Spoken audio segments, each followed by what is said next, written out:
Today, we're going to see a video with our president, Mr. Mehrian, explaining to some investors, so what does it mean to have zero vacancy rate in an apartment building?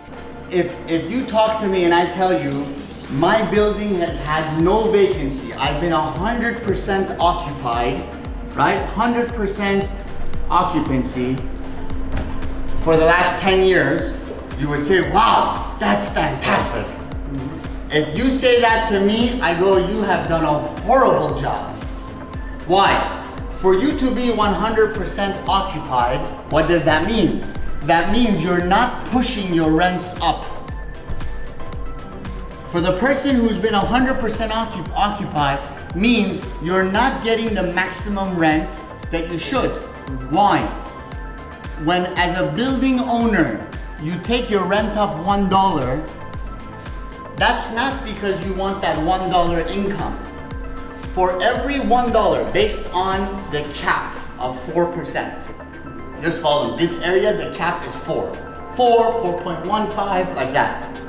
For every dollar of rental income, the value of your building goes up $25. So what he's explaining, and he's using it as an example, a 21-unit apartment building.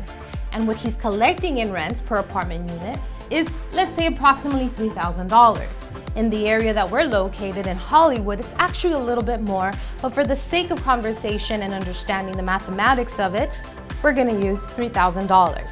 For every $1 at a 4% capitalization rate, it will equal to a $25 value. I'm gonna say that again. $1 will equal $25 of value.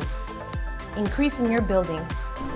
So that means if I collect $10,000 more in rent in a year, right? So let's say the average rent is $3,000, which is higher. If I take it up $100 in a year, and I have 21 units, yes? Yes. So times 21, that's $2,100 a month. Times 12, that's $25,200 in a year.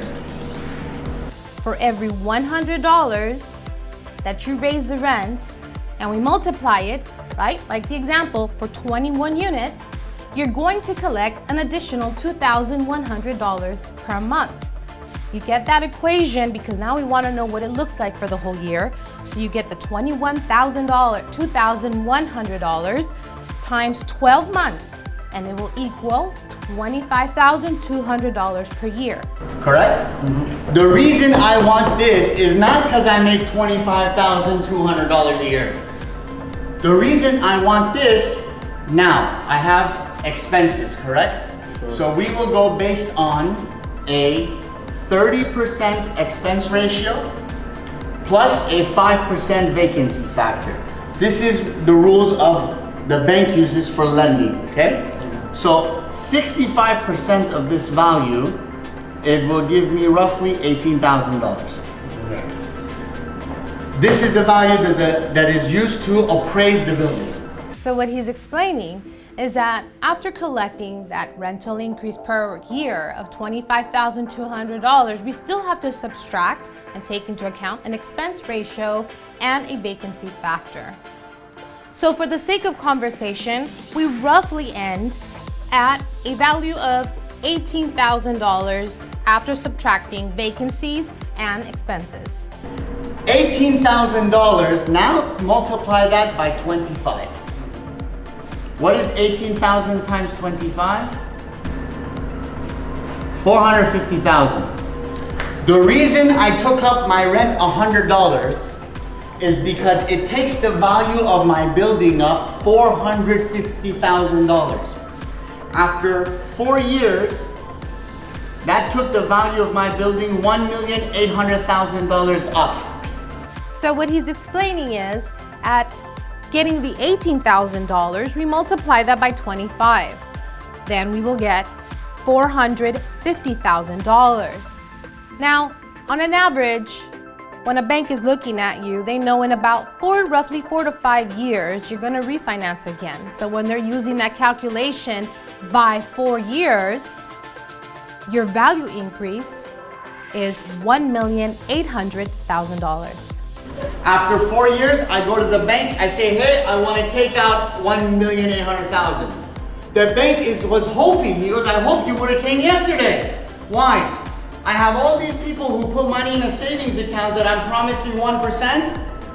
I need to do something to get the one, right? And you have been my best customer, right? Because I see what you have. I'll give you the $1,800,000. What are you gonna do with it? Oh, I'm gonna go buy another building. You mean you're gonna go get another $10 million loan? Can I give you the $10 million loan?